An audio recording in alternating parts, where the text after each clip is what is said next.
честване уния велики добродетели, с които българското воинство е служило и служи на родината, и с които то създаде безсмъртни подвизи и легендарни епопеи.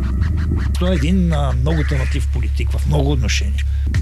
Под тия знамена се показа как беззаветно може да се обича България и как достойно може да се мре за нея на полето на честта.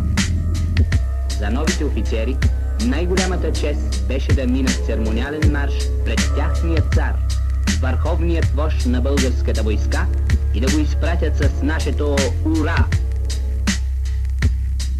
Днес тия бойни знамена, покрити с маврите на победите, тия светини, скъпи на всеко българско сърце, ще отнесем благоговейно в пантеона българската прослава, за да бъдат запазени на вечни времена, за назидание и вдъхновение на грядущите поколения.